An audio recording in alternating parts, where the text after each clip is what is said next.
the screen earlier a couple minutes ago. Remember me? I was the guy just saying, hey, it's the pre-show. Well, now it's the real show. Listen, here's the question. What if aging stopped? Yeah, true story. No wrinkles, no decline. Just keep getting your brain going forever. Just a life frozen at our peak. Would it be a dream or it would be a curse? Today, coming up to finish off our week of a wild what-ifs, we look at what if we never aged? This morning, Mornings in a Lab with Keith and friends.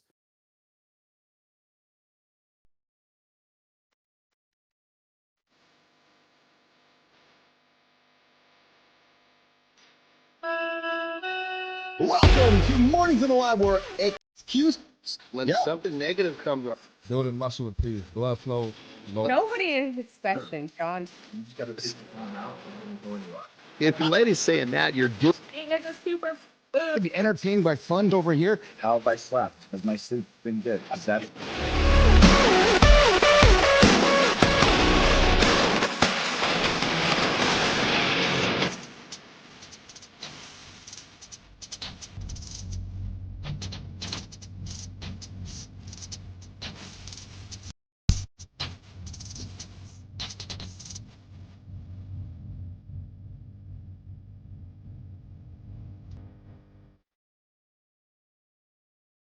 Morning Nation, good morning America, happy Thanksgiving. I'm Keith Bilous. You're locked into the only live morning show for men that helps you kickstart your day with curiosity and helps you get your ass out of bed. Oh yeah, don't hit the fucking snooze button. Oops, I forgot to tell you, this might be an F-rated show. Yeah, we drop a few bombs here in the show. We might drop the F word, the S word, the B word, and what kind of word we might just want to drop. So if you got the kids around, they're probably sleeping right now because they rolled over the fat turkey gut. Put the headphones in. Yeah, true story. Today we're asking the big question, what if we never aged? What if we never aged? We're also catching up with our good friend Greg Walls joined me here live in the lab a few months ago. We've got Jory Janzen joining us as well. We've got some AMAs coming up with questions you have from the lab for our resident nutrition diet expert, Jory Janzen, coming up in the second hour. And of course, we got Rich, we got Marty, we got Flynn, we got Johnny showing up here at some point. But Jimmy, let's flip everybody to the screen. Let's bring everybody up here. Let's rock and roll with the crew here. We got Marty coming up here. We got Richie Rich with the gray hat. Marty's with the gray. Christina's with the black. I'm black. I get the black. I'm black with the white hat. Light blue. Light blue. And we are noticeably absent with our good friend John Andersen. Johnny's tuning in. Oh, man. Thinking, Lord. all right. Go ahead, Marty. Go ahead. I'm just going to say, man, Johnny said a lot this week about being on time, and, hey, gave me some shit for quote unquote not being on time, even though I was logged in. But hey, it is. Well, I'll talk to him when he gets here. So I got a note from Johnny yesterday, Marty. I'll read the note on the air for everybody. I got the note from Johnny saying, "What's up, brother?" Oh, Marty, what's up, brother? I need to take my daughter to the airport in the morning, so there's an outside possibility I may be a few minutes late to the show tomorrow morning. Well, let's clock, see how late he's going to be. Let's see. Good morning. Real quick. If I sent a text like that, John would have been like, "Well, you should take her earlier." Yeah. That I mean, let's be real. That's what John would say, right? Yeah, that's all right. Okay, all right. Yeah, I'm glad y'all agree. I'm sure Rich agrees too. Minus 23 out. Yes, that is crazy. So my friends in America right now, I got Richie in Austin, Texas. I got Marty in Maryland, and I got Tina down in Toronto. Irfave Mateo, and here in Winnipeg, Canada, it is a balmy minus 23 degrees Celsius. Yeah. Negative. what does that What? mean? We don't know what that means. So so Flynn, you want to get that for us here? It's minus 23 degrees Celsius is about minus. I have no idea how to do that translation. Yeah. So if some of you that are paying attention, just let me know what the conversion is. It's times 5. Wait, times 9. I'll Google it. I'll Google it. I'll Google it. Yeah. Thanks, guys. Yeah, so it's a crazy morning. It's cold. I sent the dogs outside. They got stuck when they were going for a pee and the squat and everything. So that was how that worked this morning. Yeah, it's cold. It's a cold day. Richie, I saw your run yesterday outside of Austin. Dude, it looked like a beautiful sunny day yesterday. -9, Richie. Shit. For us. Yeah. Yeah, that's fucking crazy. I don't even know what to say to that, dude. We had the coldest day of the year right now, and it's like shut up. How much? 40 degrees Fahrenheit. I don't know what that is in your world. It's cold. It's absolutely cold. We got Greg Walls hanging out. I see him in the green there. We're shaking Greg. Looking forward to bringing you in here in a few moments. Greg joined me live in the lab a number of months ago. Greg runs a gym in Texas. I think it's in Dallas, Fort Worth, actually, up the road from you there, Richie. So we're going to bring Greg in here. 3 hours away. 4 hours. What is it, 33 hours? No, 3 hours. No, 3 to 4 hours. Oh, okay. All right. I didn't know it was that close. There you go. So I see Christina with the case stuck with her finger on the camera there. So she's figuring her technical difficulties out. But hey, let's do this. Coming up in about 6 minutes, we got the accountability check-in. We got Greg Walls joining us. We're going to catch up with Greg. We haven't caught up with Greg in a long time. Marty, Richie, yesterday's Thanksgiving weekend right now. Let's go around the table. What did you crush yesterday, Marty? How was the foods, brother? Did you see my story? I did. I got you on Instagram, dude. What? Yeah, get me on Instagram, man. Yeah, I tagged Keith and John, and neither one of them liked my story. It's like, what the fuck? I didn't see. I'll respond. These. All right, you got me. You know, they not used to being cordial on Instagram. True, they didn't come up with that. So it's very. I true. got you. I got you. I didn't see your tag, Richie. I saw you there, but I didn't see a tag. Oh! I see somebody who's joined us in the green room. Marty, are you ready for your? Shit. Jimmy, let's bring on the big man. Oh, there he is. What's happening? Marty, your call, my friend. Hey, good morning, Johnny. How you feeling, man? Everything good over there? Yeah, absolutely. Had a great day with the family yesterday. Took my middle daughter to the airport, which is always nice to have individual time with any of the daughters. Yeah. I say this. I'm glad you texted Keith and told him you'll be late today. You didn't just show up late. I admire that, John. But I got one rebuttal. I got one rebuttal. If I did that shit, you would have been like, well, I do this shit that no one wants to do. And what you didn't want to do was you didn't want to take her to the airport earlier so you could get your ass here on time. That's what you would have said to me. Here's the thing. Here's the thing. We're talking about one of my loved ones. I'll make the sacrifice. I'm not them. I don't make my loved ones make the sacrifice. I got you, man. I got you. Yeah. No, if it was when it comes down to say like this perfect example, like with my whole life, I mean, I've made tons of sacrifices, and I try to not make my loved ones make my sacrifices. You know, I choose to do this every day. They don't think I'm fucking nuts with everything I do. Yeah. You know? But so when it comes down to it, you know, it's like I'm always the guy that will try to keep mine are mine. You know, I don't put that on them. So if they choose, they mainly for the most part they follow in their own choice in their own way. But it's one of those things where I feel like if my life basically put them in a tough spot, it wouldn't be right on my part. Yeah. Understood. There you go. There you go. Good morning, Rick Clody. I see you there in the comments. Good to see you this morning, my friend. Good to have you here this morning. How are those Predators doing in the standings? I didn't see if they won or lost yesterday. I know my hockey team lost a couple of days ago. Let's see here. Uffer from Mateo. Yeah, go outside, take your jacket off, see how long you can last. I'm with you there. Hey, listen, I got a video. I want to drop this video for everybody to see. Marty dropped an awesome video in my feed yesterday, which got me thinking. It conjured up some opinions and some points of views, and I think it'll just drive some good discussion. Good morning, Aveda. Good morning to Mornings and Alive with Keith and Friends here. The only morning show to get your ass out of bed and get you started. Don't hit the snooze button. Listen, if you hit the snooze button 7 days a week, you're already an hour behind somebody who doesn't. Yeah, think about that.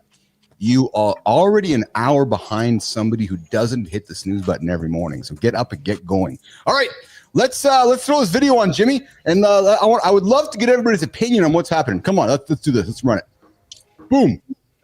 That LinkedIn tells you, debunked. 1, companies don't care about turnover. Everyone's saying like, don't treat your employees bad or they're gonna leave. The corporation doesn't care. You can leave. They'll make billions of dollars with or without you. 2, managers don't need to be good. That was not the reason they were promoted in the first place. 3, performance reviews don't matter. Your compensation was set by a budget committee a year ago. You're not overachieving anything. 4, companies shouldn't ghost applicants. Companies don't care if they ghost you. They never wanted you that bad anyway. Remote work was never about productivity. Everyone's saying, I'm more productive at home. The company doesn't care. It's about control. Calling employees back to the office was a way to get employees to either leave or get a pay cut. Either's fine. Don't forget the golden rule. Whomever has the gold makes the rules. Loyalty doesn't matter. All these people complaining that they've been at the company for 15, 20 years, they're not keeping you because you're loyal. They're keeping you because you've shown that you're willing to accept lower pay. You don't have to give loyal employees much money for them to stick around. Your job title doesn't matter. It was created by someone in marketing so that you would feel special and accept less money. The only titles under capitalism that matters is owner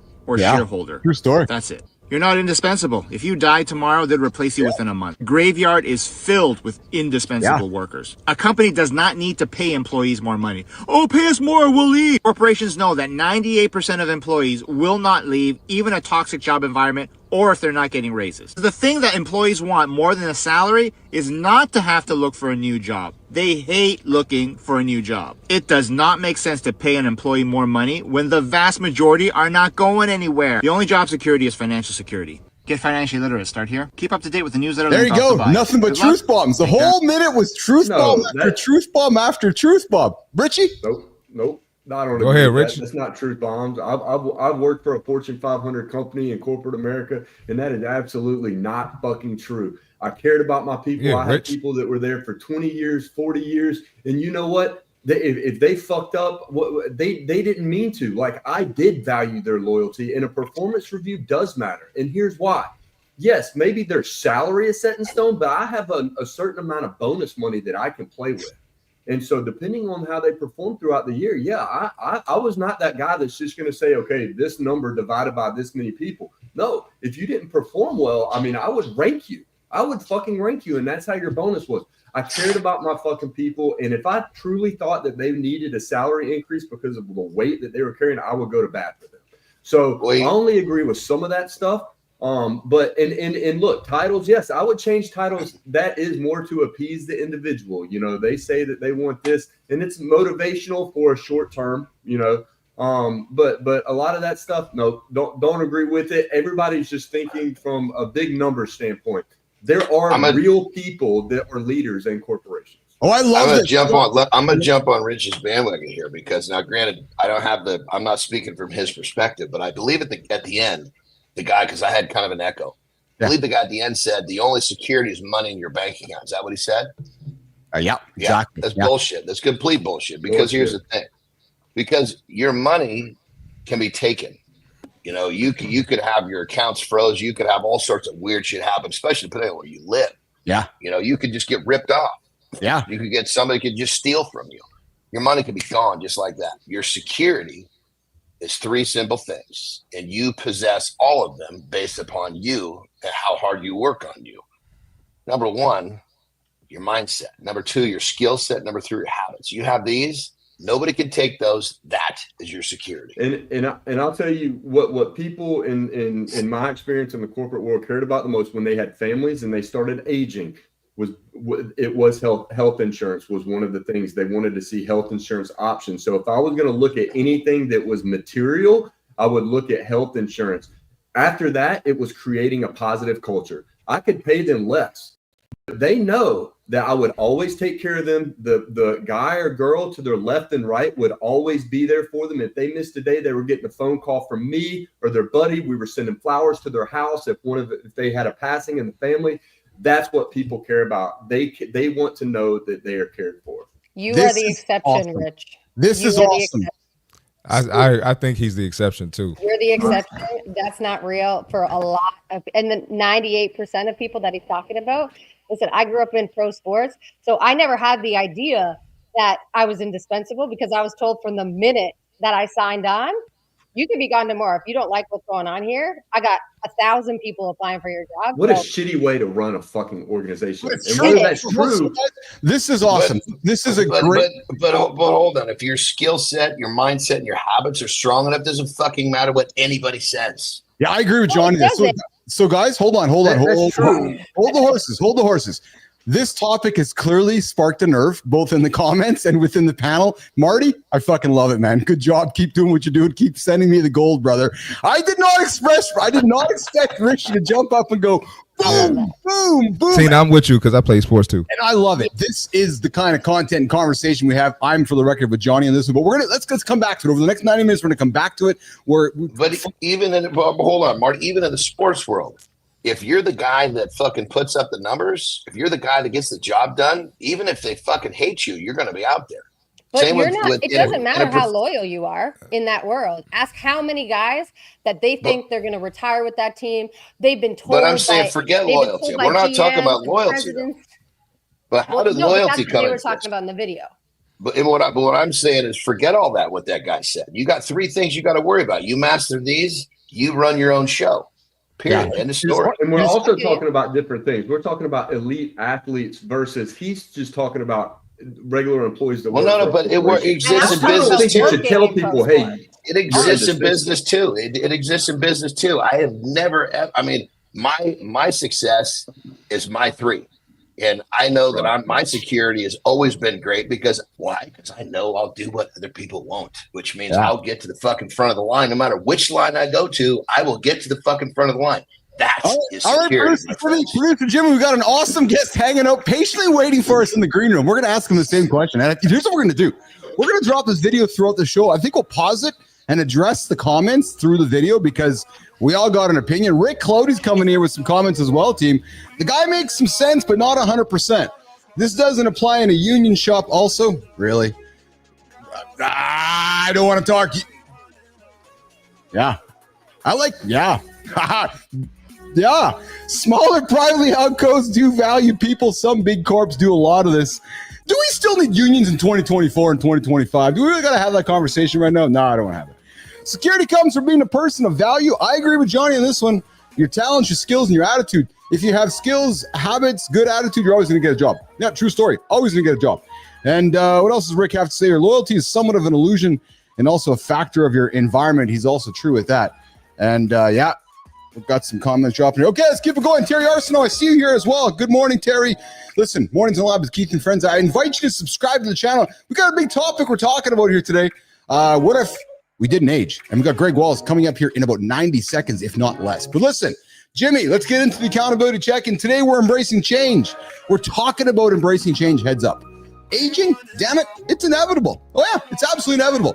But it also pushes us to adapt, grow, and become stronger versions of ourselves. So today's question, Business Athlete Nation, is how are you finding strength through the changes in your life? Or are you fighting the change? Maybe you're just looking at redefining your fitness goals as your body evolves. Maybe you're stepping into a new leadership role, embracing the discretion and the discomfort of new challenges. Maybe it's about mental resilience. Whatever it is, move towards it, run towards it like I did this morning. I had a run schedule, didn't want to do, but what did I do? It ran. Why? Because I hated it. That's what you do. So get up, get moving. That's your accountability check-in for today on Mornings in the Lab with Keith and Friends. Yeah, that's it. All right, so let's keep the show rolling here, Jimmy. Jimmy, hang tight, Jimmy. I just need to get myself a little organized here. Yeah. All right, so let's do this here. Okay, Jimmy, let's bring him up. Let's do it. There's Marty. There's Johnny. There's Greg Walls. What's shaking, Greg Walls? Pretty good. Everybody's awesome, man. What's going on, Greg? Greg Walls is joining us all the way from DFW, right, Greg? That's right. Awesome. Right. Well, actually, I'm at home right now, man. I'm in the mighty Mississippi, man, with my family. That's where we all from. So nice. So Greg, where about Mississippi? Yeah. Picayune, Mississippi, man, right over here by about. You on mute, Greg? We muted you, Greg. Hold on. I'm Picayune, Mississippi, man. I'm about an hour and a half from New Orleans and about 15 minutes from the Louisiana border. I know where you at, man. I just moved from New Orleans. My family's from Hattiesburg. So you know, yeah. Right up the road, man. So Greg is on one of my originals. Greg was on Live and Live with myself. Actually, everybody on the show is one of my OGs here. I met Richie on Live and Live. I met Marty on Live and Live. I met John on Live and Live. And Greg, I'm sorry, man, you're the only guy who's not part of my co-host team. It's all good, baby. It's all good. Look like y'all have a lot of fun. Maybe you're next.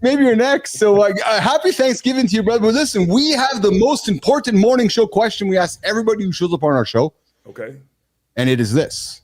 What is Greg Wall's morning routine? Oh, man. I got to give it away. So I get up every morning anywhere between 4 and 4:30. Don't ask me why, man. I've been doing it for a long time. No alarm clock, no none of that. It's crazy. I get up. I usually spend probably anywhere between 5 to 10 minutes out of the way, just by myself, breathing, thinking about what I got going on for the rest of the day, what approach I want to take towards the day. And then I go ahead on. I'm kind of weird. I shower before I work out. So I'll get a shower. I take vitamins, drink a lot of water, hit the door, get the workout in. Then I start setting up for my day. So I'll set up all whatever emails I got to do or whatever information I got to send out. And then I get the shower and I get to work. So morning routine takes about an hour, hour and a half. But in that time, man, I spend anywhere between 10 minutes for me, with myself and by myself. Just 10 minutes. I don't know. So that, wow, that you get yourself going in 10 minutes. Good on you, Greg. Yeah. What I love about that first part of the day is I love the what he calls it. It says I spend 10 minutes out of the way. That's just I love that description. That's good stuff right there. Yeah, no phone, no people. No, I get out of the way. Let me see what I got going on around here first before I start messing with everybody else day. That's good, man. That's good. So awesome. Yeah, that's what it looks like. So Greg, you run a gym. I run programs. So I used to run a gym. I ran a gym from 2013 to 2021. Now I just run programs out of a gym. I got programs at Keller. I got programs in Mansfield. So that big, that box, man, it's a lot of bills come with that box. So I realized that if I can cut the bills down and I can get the paper up, it might be all right. When you say programs, describe programs so we understand what you mean, bro. I run a speed development program, and I've been running, man, for 11 years now. We run personal training, and I call them all programs, private or semi-private programs, because it's not just sessions; like, they're all progressive. Yeah. You know what I'm saying? So we run programs. We run a speed development program. We run a program basically for preparation for combines and camps and whatnot, and then we run our private training, our private semi-private sessions. So Johnny, similar to stuff you did in your gym, am I correct, Johnny? You ran programs and so forth for like, so Alex Kaczynski we met. I'm just kind of articulating in my head that Alex would have been somebody similar maybe to a client that Greg would have. Mike, maybe kind of thinking the same way, Johnny, probably. Yeah. Alex would have been like, when he came to me, he was basically, he kind of went into what I call the blue chip program, where he was that youngster that wanted something bigger and better, and he proved himself that he could exist in that world. So then he was in kind of that teen development, but teen development that was shooting for the stars. So you got to kind of identify who you're dealing with, because you got to give them what they, it's not all about what they want, but what they're capable at the time. Yeah. You just said it, man. You got to find out where they are and get them to where they're trying to get to in the time frame that you were given. It's that ain't easy all the time, but it's that. Yeah, some of those time frames. This guy Alex we're talking about, he came to me and he had 2 years to get from kind of an uncoordinated, 185 pound. And he had the height, 6'4". He wanted to be a D1 athlete, man. We had to put 100 pounds on him and get him strong. I had to get this done. In 2.5 years, man, I had no time to waste. Yeah, every day to get it done. The clock was ticking, baby. I get it. So, Greg, you've had quite the journey from competitive sports as a D1 athlete. Marty's ears perk up. Greg, Marty's a D1 basketball player. You're a D1 football guy, right? Right on. Yeah. So from competitive sports as a D1 athlete to becoming a transformational coach. Now, I've had the great fortune of hearing your journey. Take a couple of minutes to sit down with Johnny and Marty and Richie and Business Athlete Nation here in the morning to tell everybody about when you started and where are you now, and just kind of take us through your journey, Greg. Yeah, well, where you want me to start? You want me to start in college? You want me to start? Yeah, let's bring it down to college and how you made your way through your D1 journey. How about step back to high school, because most everybody can relate to high school. College, it's a small percentage of people are going to grasp that. Right. Good point. Okay.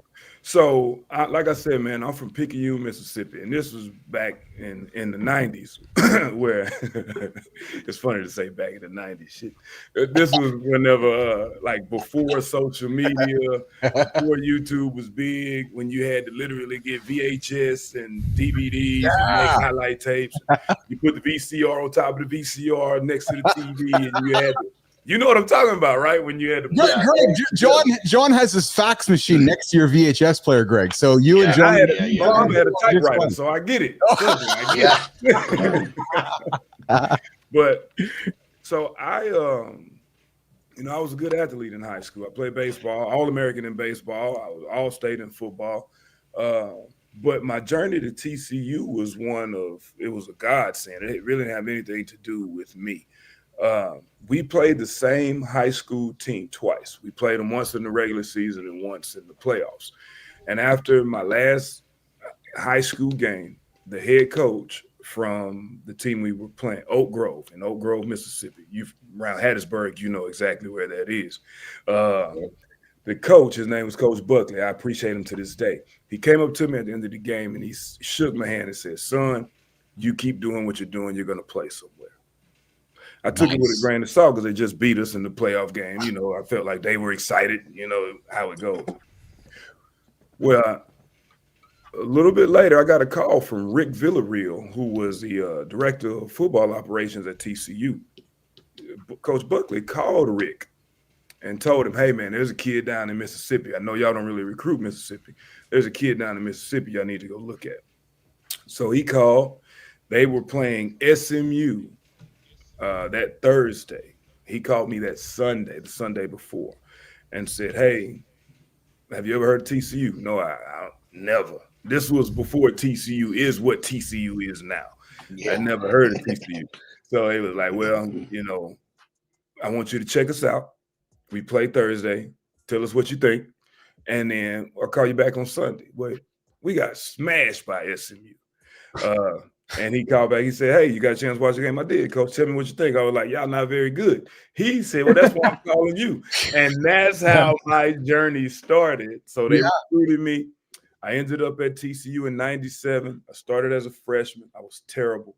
That's a whole different story that I could talk about. What position were you? What Corner. did they recruit you for? Corner. Defensive. Corner, okay. Yeah. So you got the wheels on you, baby. Nah, man, I just was smart enough to know how to not get beat a lot. After my freshman year, I was terrible my freshman year. But so I was a 4-year starter. Ended up with the opportunity. No shit. So you started as a freshman. Yeah, I did. I started 8 games as a freshman. I played 8 games. I started 7 games. But I'm telling you, man, it sounds cool until you got more touchdowns caught on you than pass breakups. You gotta. It gets old out there in a hurry, man. True story. Just piggybacking off of that. So after my freshman year, going into the spring of my sophomore year, that's why I feel what you guys were saying about corporations and hey, man, you can be gone at any moment. Yeah, I got my own comments on that, but part of that is at the end of my freshman year, going into the spring of my sophomore year, I was on the depth chart rotating in third string. So that means first goal, second goes, thirds go, first goes, second goes, I go. You see what I'm saying? Yes. At the end of the spring, I was starting right corner, because I refused to have my mama drive 8 hours to watch other people play football. That was literally my motivation. Yes. I was like, I'm not having my parents come out here driving 8 hours to watch me watch other people play. It's just not happening. So I started. I ended up all conference 2 years. I ended up blessed with the opportunity to go to the then Washington Redskins as a undrafted free agent. When I got cut, I'm right up the street from the stadium. Yeah, FedEx Field, yes, sir. Yeah, we was in old RFK, man. Oh yeah, that's close too, but that's the old man, one. Yeah, that's the old one. We was in the old one. But I got cut on a Friday. I went back to class on Monday, so I never got out of class because my ultimate goal was to graduate. I knew when I was, 6th grade, I was going to graduate from college somewhere. So that's awesome, man. I love that. I graduated, and then I ended up teaching a few years. I coached college football for 4 or 5 years. I coached at Texas State. I coached at Emporia State in Kansas, a few different places. And then I got back to the DFW, worked, trained worked with athletes, coached a little bit in high school, and that's how my company grew. I grew the company off of the work from the parents and the athletes that I worked with a few years in the DFW. And then 10 years, man, 8 years, we ran out of that facility, and now we still running programs, man. Programs that's been on display at conventions in California, that's we've run in 6A, 5A high schools, private schools. It's just, I guess you can call us an expert now. We've been doing it for 15, 20 years, so it's part of what we do. But that journey, it's been good, man. I've learned quite a bit just about competition and practice and execution and things it takes to get stuff done. That's awesome. Hey, you're hanging out with Greg Walls, Keith Bilous, John Andersen, C. Marty Fit, and Richie Ingram here this morning. Mornings and live with Keith and friends. Hey, Greg, can you hang around for the next 12 minutes with us? I got you, man. Y'all pretty cool, so we're going to hang out for That's a compliment, man. Hey, Marty, he just might not leave like John. He might hang around, man. Yeah, I don't feel out of place, y'all. No, you don't feel in all of this digital world, I feel like I'm still in place, man. Well, yeah, you brought your fax machine and your typewriter next to John Andersen. So sitting right here. That's exactly. All right, Marty's got a fit tip. Johnny's got to go for a pizza. Get it, man. Richie's going to go have a piece of pizza. Greg, you hang out. We're back in a minute. We're going to keep the show going. Hey, Rich. After Marty.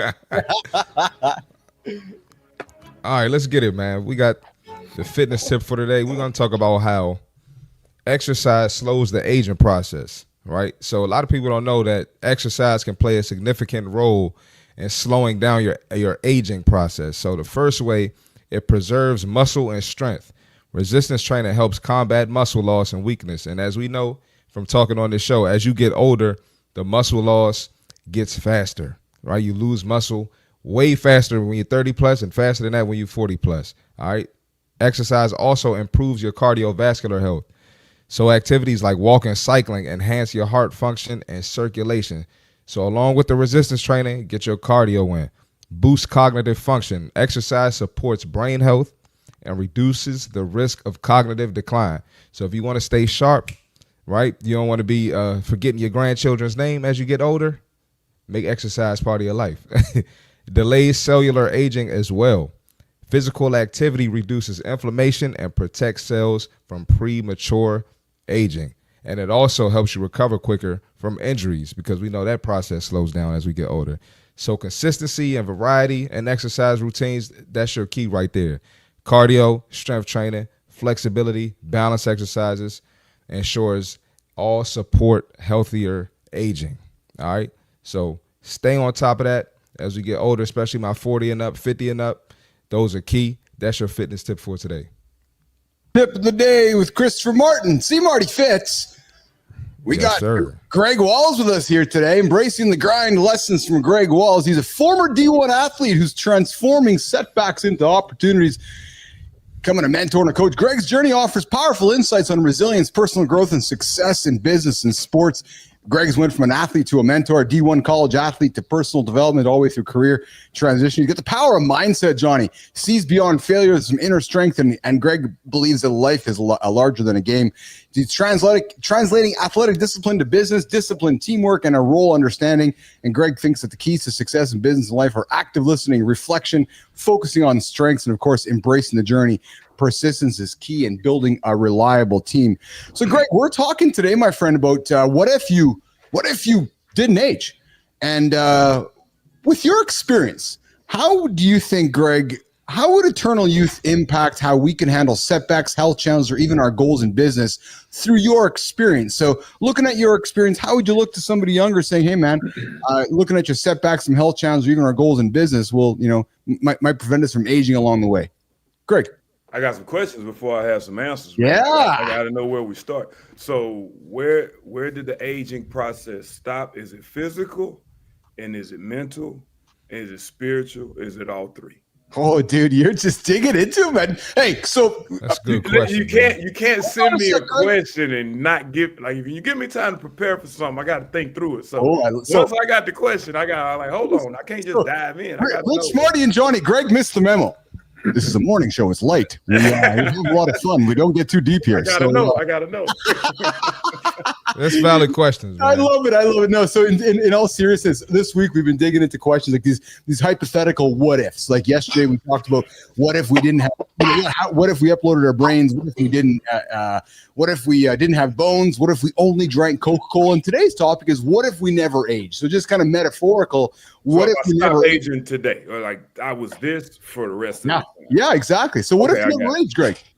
Okay, so if I was this for the rest of the time, this is actually prime for me because a lot of these lessons, man, I just learned.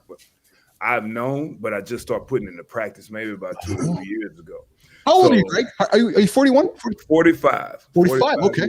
Yeah. Okay, yeah. So I just learned how to listen, and that's the truth. So if I didn't age, I could be way more helpful today than I ever could have been as a youngster. Because now I have enough experience to pass and to live the rest of this time in a space that I would want to be in. That's part one.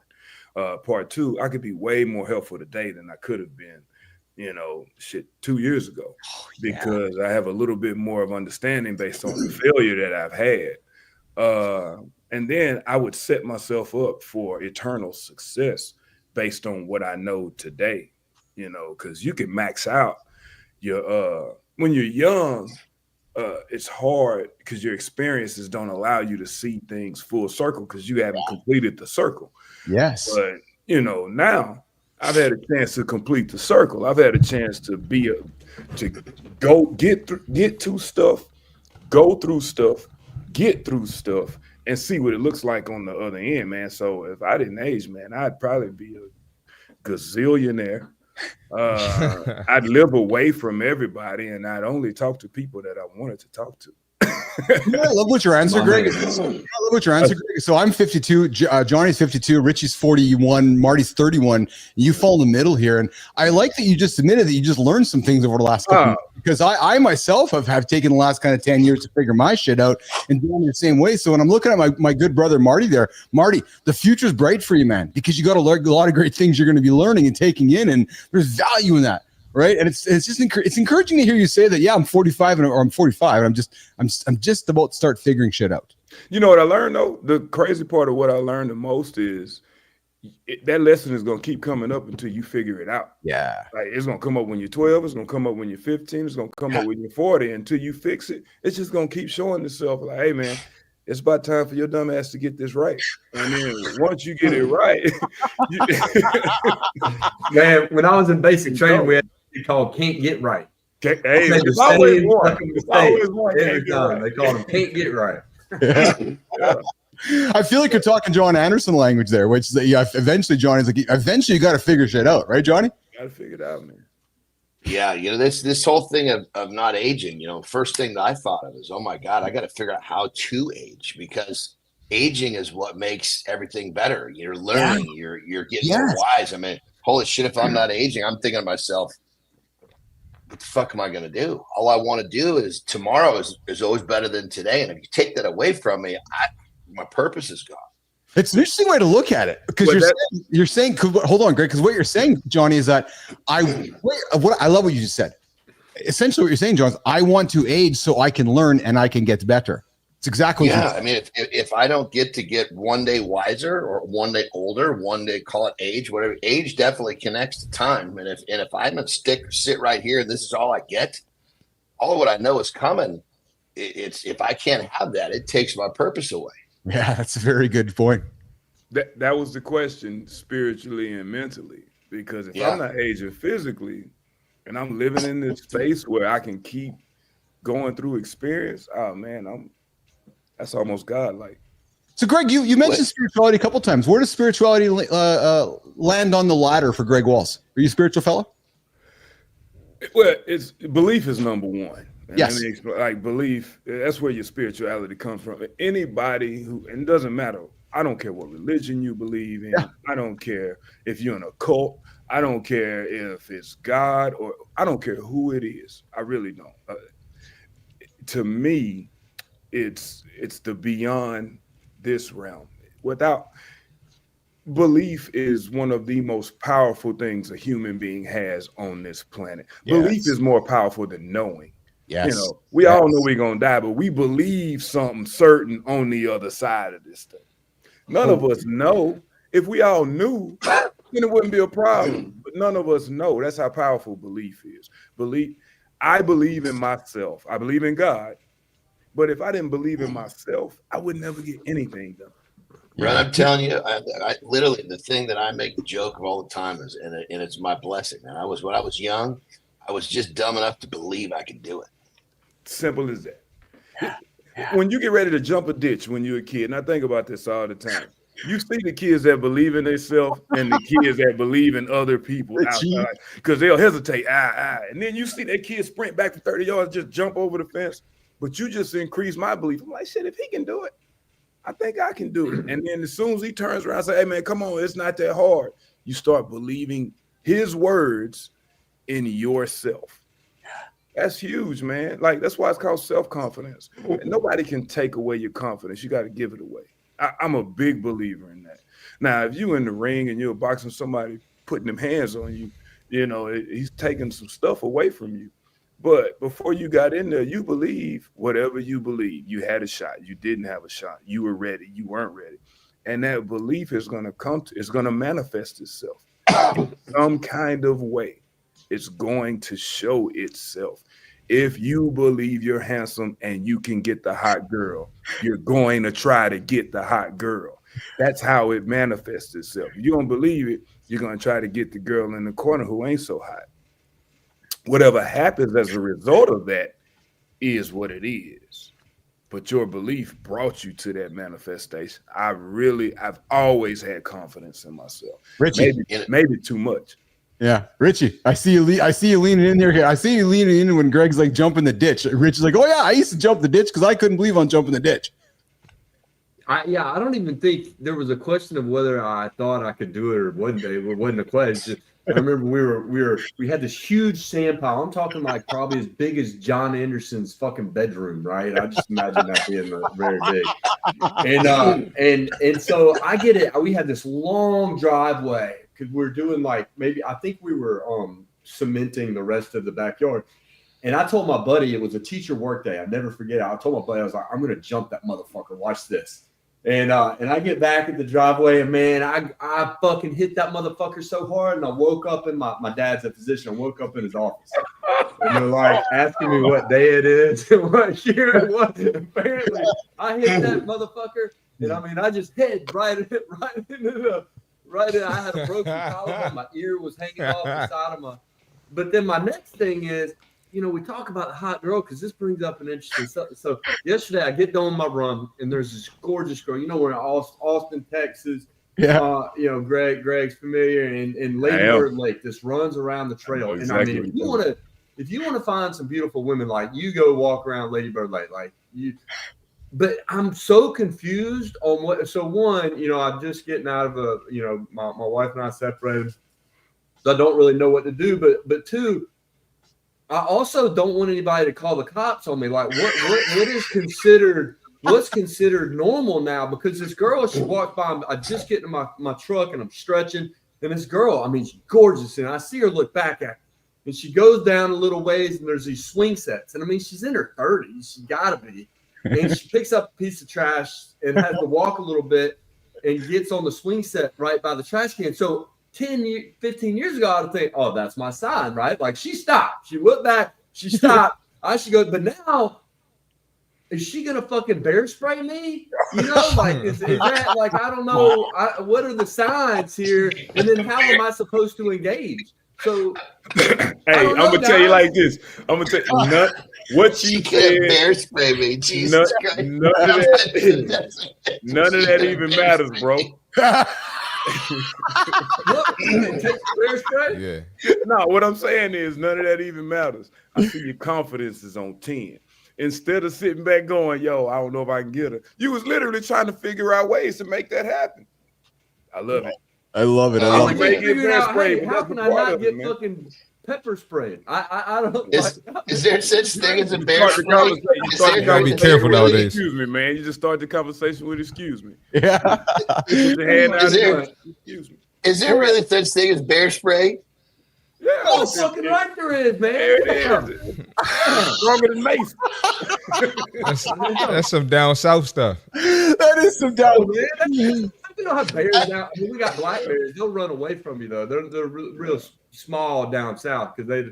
But anyways, yeah, man. You out in Colorado, especially Montana. You got grizzlies up in Montana.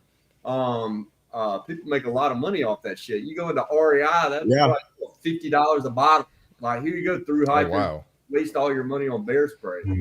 And whether it works or not, I don't fucking know. But it sounds like it'll work. It must, but I got to get more creative. I should have picked up a piece of trash and gone up. Hey, this is the only trash can around here, and I saw you do it. Whatever it takes. Yeah, Rich. Creativity. That's it. Hey, Greg. So we're going to keep the show rolling. Greg, are you on? So it's Thanksgiving today. Are you in a big time schedule, or do you want to hang out with us for the rest of the show? I got time. I got at least another 20 minutes, man. Beautiful. Hang out with us. So here's what's going to happen. Trying not to wake people up. We're going to stick in the green room for a second. Johnny's going to drop a little lifestyle tip. Then we're going to come back with Jory Janzen. Jory Janzen is our regular dietitian, performance expert. We threw some questions out to Business Athlete Nation for Jory. So we're going to bring her up here after Johnny comes in. We're going to come back and we're going to talk some questions. I know Richie always has questions for Jory. Johnny always has things to say, and so does Marty. So Greg, why don't you hang out with us for a little bit and let's keep going. All right, let's do it. Work. All right, Johnny, you got something to say here today, brother? I know you do. You always got something to say. Let's do it. Come on, baby. Let's do it. All right. For those of you in America, Thanksgiving was yesterday. And if you ended up overdoing it, you overate, whatever you did, whatever mistakes you made, just let that shit roll off your back. The key is not to carry those mistakes into today. Forgive yourself. Shit happens. Whatever it is, if you're frustrated, if you're disappointed, use that as a motivation to move forward. And let this be a lesson. It's not just about Thanksgiving. It's about any day you fuck up. We all make mistakes. We're not perfect. We don't live in a perfect world, and we're never going to be perfect. So when you make a mistake, learn to let it roll off your back. Use it as motivation to move forward. Stay focused and go get what you want. Rock and roll. Waking up today with those full bellies, right? Feeling probably mentally beating themselves up because they overate yesterday. I love what you said, right? And I talk about it often, which is, it's okay to begin again. It's okay to restart your journey that you didn't hit yesterday, and just start. That was one of my Achilles heels, man. Was it? Oh yeah. If I fucked up the night before, man, I woke up and my head was still in that space. Yeah. I just kept it going. And when I learned to wake up and have a fresh start, I can only mess up. So now the worst I can mess up, and at this age, I don't rarely do it. But when I was learning to have a fresh start, the worst that I could screw up was in a 1 day period, which is not that big of a deal. When I came from screwing up for days at a time, that's where you're really screwing yourself up. Well, something Jory said a couple weeks ago, Johnny, which I've really been hanging on and we've been really leaning into it. Jory made a comment of, it's just a moment. And when you look at life is full of moments, right? So sure, you may have had a moment last night where you had a bunch of food, but put that moment yesterday. Yeah, Marty, put that moment into yesterday, and then Jory's like, "Oh yeah, but that's just a moment in the grand scheme of things. If you got a million moments, that one was maybe a bad one you didn't like. Put it aside and get on to the next one." And I've been really hanging on to that, Jory. So thank you for teaching me that, because I love that word, because it's truly just a moment, and if you can get your brain out of it, you can get forward. Johnny, I see you leaning into this one. And because it's when it comes, like for me, this was huge because it was a habit. Yes. And this habit was being applied to everywhere in my life, and I didn't even know it. Like, I would make a mistake. I would eat something I wasn't supposed to. That was one mistake. One mistake is not a problem, but eating something poorly would put me in a mindset, well, now I'm just going to do this for the rest of the day.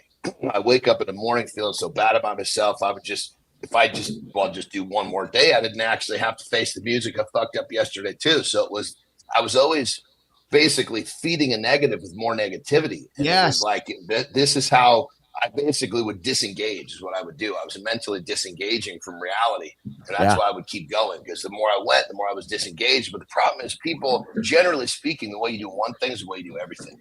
So when I stopped this habit with food, it just this dumb habit was alive in a lot of areas of my life. I just wasn't aware. So just remember that the way we do one thing is most likely the way we do everything. That's so true. Jory Janzen, good to have you here this morning. We got the GOAT, the greatest of all time. Go to the building. Go to the building here. Greg Wells, we got Jory Janzen here, our regular resident nutrition expert, performance expert. Jory, you're hearing us talk about Thanksgiving, overeating. We got a couple questions for you from the AMAs from our LinkedIn feed a couple of days ago. But just kicking off, just into the discussion here, a moment, overeating. What are some things coming to your mind for you, Jory? I think that the holiday season, whichever holiday season that you might be celebrating, can be really tricky. Yes. And so we can go back to the moment, and also to I always like to go back to my leadership coach, and I've said it before: better every single try. And it's just, even if you mess up, you can still mentally get back to a space a little bit better, a little bit quicker than you did last time, right? So it's not I did this and now the sky's falling. It's okay. I did this. What can I learn? What can I do differently this time than I did last time when I didn't succeed at what I thought I was going to do? I had a moment like that yesterday. I thought, you know what, I'm good. I don't need to have an extra dessert today. And then my husband brought home cinnamon buns. Dang it. So let's talk about that, Jory, because there's people listening right now that are going, I'm not going to have one.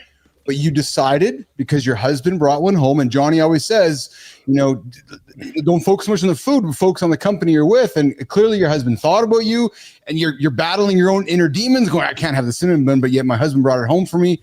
You had the cinnamon bun. I had the cinnamon bun, and I did let's be mindful about it. I'm going to enjoy it. So that way at the end, I know I made the decision. I made the decision to eat it. Okay. Was it the best option in front of me? No, but it was an option. I decided that I could have this, and I don't need to eat cinnamon buns all day long. It's crazy to hear us having this conversation all day. So simple, but yet we all struggle with it, right? Like we all as human beings have this. Marty talked about himself. He was crushing some Thanksgiving dinner yesterday. Marty, how many plates did you push away? I only had 2 plates, so I probably pushed away like 4 plates. That's what I really wanted. I wanted 6. So why didn't you have them though? Good question. I don't like feeling a certain way, man. I'm already going against my diet. Makes well, sense. not diet, but my habits. Yes. So I didn't want to feel super guilty. And physically, I just didn't want to feel like super stuffed. I'm good, man. 2 plates was good. I'm straight. But that's the point. That's the reflection, right? So you did something, you had more than 1 plate, but at the end of it, you were like, I know how I'll feel if I have more. Because I've done this before, right? There's that file system we can go back to. And like, I remember that wasn't cool. So I likely can stop here. That was my indulgence. And I'm good with that. And I'm done. Well, and Jory, that leads to a question that Samuel Andersen asked us, Nation. So we threw the questions out here on LinkedIn, and we said, hey, what are questions you have for Jory? And we had 2 questions come back very specifically. One was from Samuel Andersen. I think we're talking about it, but his question was very similar, very simple. How do I not overeat during these holiday periods? And I think, and I think one of the best ways to do, you guys just said, is, and Johnny always talked about, is chasing the feeling. Right, that's what you're really talking about, Jory, isn't it? Right, which is if you recognize how you feel when you're too full, that's like your stopometer, isn't it, Jory? Yeah, when most of us, when we're like, oh, I'm getting full, and you keep shoveling it down. Yes, we're already full. Yeah, we're already full. Mm-hmm. You're full 5 minutes ago, right? At least 5 minutes ago, for sure. And I think the other part is have a plan, and the plan. For me, anyway, everyone's different, but I'm going to say for myself, it's not to skip eating all day long, saving my calories for the end. No, that doesn't work for me. And for most of the people I've worked with over the 24 years, it hasn't worked for them either. So it's making sure you're staying well hydrated throughout the day. You are eating balanced meals, snacks throughout the day, so you can still be normalized eating, even though they're treats, normalized intake when you reach that event, and enjoy it and not feel bad. Yeah. Well, you know what? Like literally this year, what I was doing was I literally was thinking as I was eating. We're all sitting there, and all my loved ones are there, and some I don't get to see often. I was thinking to myself, if I do this right, when the plates are cleared, I'm going to feel great sitting here enjoying the conversation with the people I don't get to talk with in person that much. Or I can sit there feeling like I'm going to bust from the seams and be really distracted with what's important. And to me, staying focused on that conversation after dinner makes it real easy for me to realize I've had enough. See, I think this is important to bring up too, is that we set these expectations for ourselves. And when we do that, we have to be very careful when we miss, because it can stress us out and make us less happy because you're going to miss. So for me, for example, I just say, fuck it. I don't even, if I mess up, it's like, fuck it, that happened. I can't fucking change that. So I don't even care. It's Thanksgiving, dude. I'm not pushing one fucking plate away. For me, you know, at the end of the day, am I doing this every day? No, I'm not doing this every day, because Thanksgiving to me, you eat a fucking shit ton and you watch football and you drink a beer with your family. Like, that's just what you do. And I'm not thinking twice about it when I wake up and go for a run that day or that morning. That's just me. So I like that Richie brings an entirely different perspective to the table here, because, you know, Richie, you've done some crazy shit in your life. You've overcome. But real quick, misleading for the public, because most people aren't saying, fuck it, I'm going to eat what I want, getting up and running 95 miles the next morning. Yes.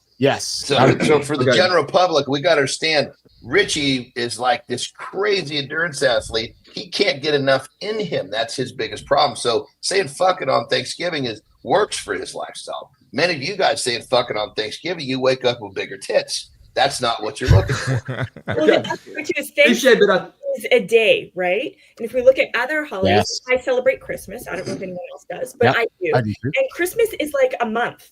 It is not a day. That's right. So that's where you have to be mindful and decide, is every day, screw this, and for a whole month. And then you got Marty Gras right around the corner.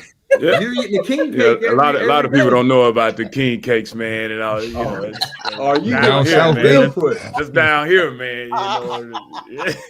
But Richie, I agree, man. As soon as New Year's is over, you got king cakes. It's go time, It's go time. But Richie, I so agree. I don't think this should turn out to be a stressful ordeal. I think it should be just kind of a mindful thing. Like, okay, look, I know what I need to do to enjoy this, and just do it. You know what I mean? Don't getting all stressed out and a lot of times making the situation more than it is makes it easier to fuck up. Yeah. Hey, you're hanging out with Keith, Jory, Marty, Richie, Greg Wallace, Mornings in Live with Keith and Friends. I see you there, Tony. Good morning from San Miguel.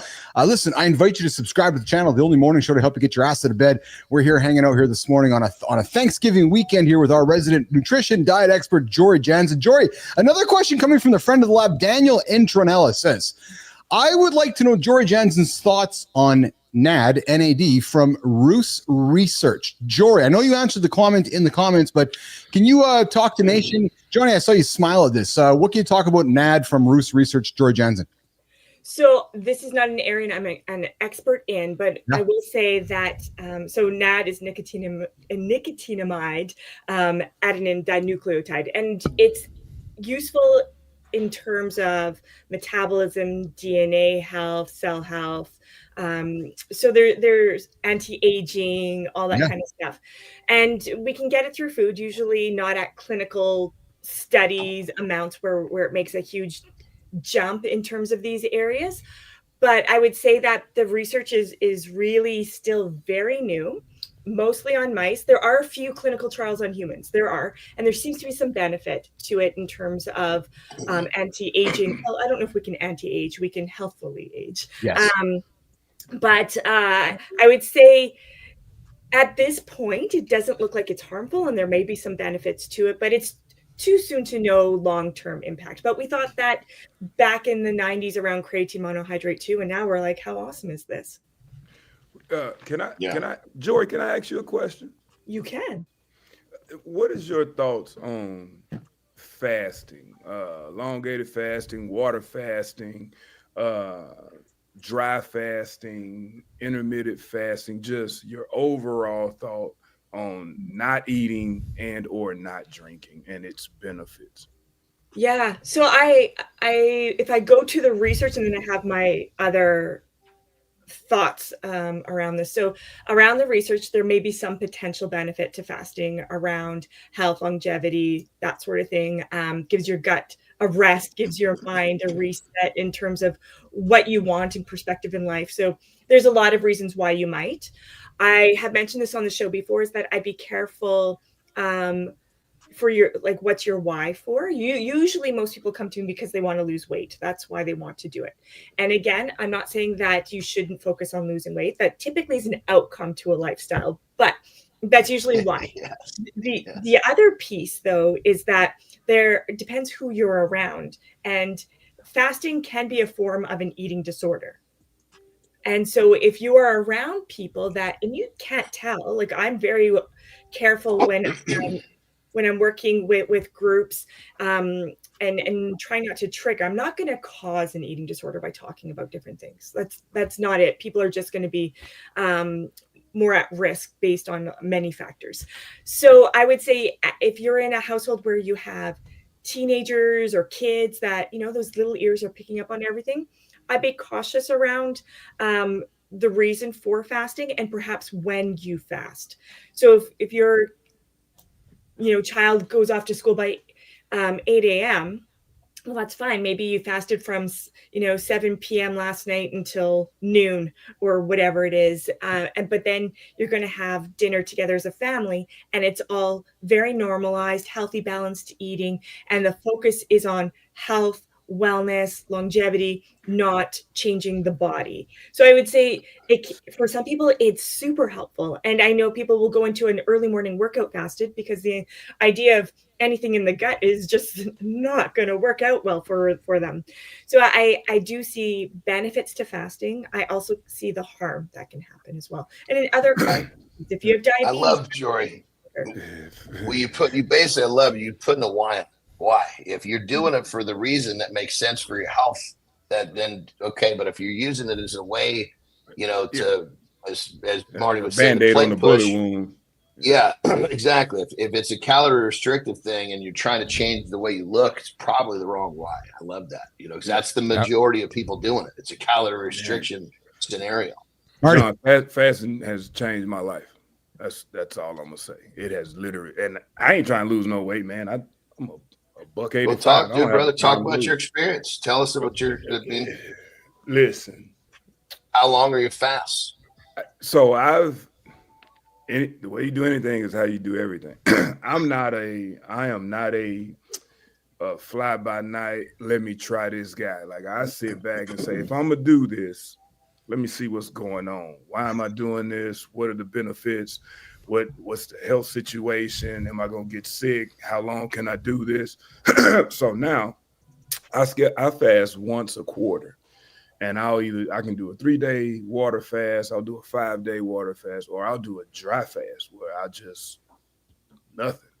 But what it has done for me, I'm talking about physically, what it's done for my blood work numerically, and what it has done for my clarity, it's hard to put into words. It's something that if you're healthy and if you take the right approach, I encourage as an adult. I don't encourage anybody in a teen to do anything without clarity and understanding. But as an adult, outside of just trying to lose a few pounds, because the truth of the matter is, once you start back eating and drinking, you're going to gain weight. That's just called normal. That's science. But if you really are trying to make some changes, I encourage it for adults, especially. What kind of changes are you talking about, brother? Well, blood work, number one, inflammation, and I'm talking about physically for me, not like I did a 3-day water fast before I went and got my blood work done, like a full panel. And before that, I had my cholesterol was a little bit up, my vitamin D was down, but once I finished, the clarity in the numbers, I was right in the middle of everywhere I was supposed to be. That's what the numbers said. That's not what Greg said. The second part is, after my second day of a water fast, there was real clarity, because I don't eat a lot of times anyway. I just eat a lot when I eat. But to feel that feeling of hunger and understand that it's truly just a temporary feeling, and how to get past that feeling and to think about what I'm thinking about and to have clarity in thought was super tremendous for me. And then I'm competitive. So as an athlete, I wanted to see. I literally wanted to see if I could do it. And that helped me spiritually because, biblically, regardless of if you're a believer in anything, in many religions, fasting is a part of it. But I wanted to see what that sacrifice actually meant when you could do something and you chose not to do it. Man, I'm telling you, it has been very helpful for me. So now I schedule them, I think about them, I prepare for them, and then I go do them. I'm not a fly-by-night guy. I'm not a, hey, man, you want to try this? Yeah, let's try. I'm not that guy. I commend guys like that, but I'm not that guy. Let me figure out what you're talking about. And now I've done 4 of them, and all of them has been tremendously helpful in the same ways, just more enhanced. And a dry fast with no water, no food, no nothing, although a little difficult, it was very helpful. Marty. That concept, real quick, you said you can do something and you choose not to. That concept can go everywhere in your life, not just food. And that's powerful shit right there. That is powerful shit right there. Marty. Yeah, I was just gonna say, first of all, Greg, that's amazing. But I was gonna say, people just be trying shit and don't even know why. You try something because you heard somebody else try it. Can't do that. That's why people can't stick with it, because you don't have a why with it. You're doing it for the wrong reason. So that's amazing, Greg. I just wanted to add that in there because a lot of people can't stick with anything. It's about a plan, man. Like planning ain't got to be extravagant or like it. You don't have we're not out there trying to figure out military situations. So a plan is, okay, I'm gonna get up at 6, I'm gonna do this, and I'm gonna stop at this time. And then you just hold to that plan. Like I'll get ready for it. If I'm gonna do a dry fast, I prepare for about a month because I'm like, man, I got to pick the right day because I'm active. So I got to pick the right day. I can't just be. I'm not gonna go out there and run and then can't drink water. That's not smart, So I'm gonna pick the right day. I'm gonna pick the right situation. All right, this is what I have coming up. This is what I need to prepare for. And then I can start getting my mind ready. I'll start reading about how it works and what I can expect. All right, hour 12, hour 18, hour 24. So I know the expectations. And then I can pray about it. All right, this is what I'm about to get into, God. I'm gonna need your help. I'm telling you now. This is. I'm making the choice, but I can't run down this street by myself, and it has been tremendous for me. Awesome. Hey, you're hanging out with Keith, Jory, Greg, C. Marty Fit, Richie Ingram, and John Andersen here, mornings and live with Keith and friends. Jory, I know you got to rock and roll here. We got you longer than we usually do, so thank you for your time right now. But appreciate you, Jory. Anything hanging out right now, Jory, that you want to leave on the table before you walk out today? I saw you smile and lean in when Greg said you got a plan, man. You got a plan to do something. Jory, I something perked up for you when he said that. I think it's really important, and I whatever journey we choose to be the best version that we can be. And we're not ever going to be perfect, but it's just getting better a little bit each time that we try.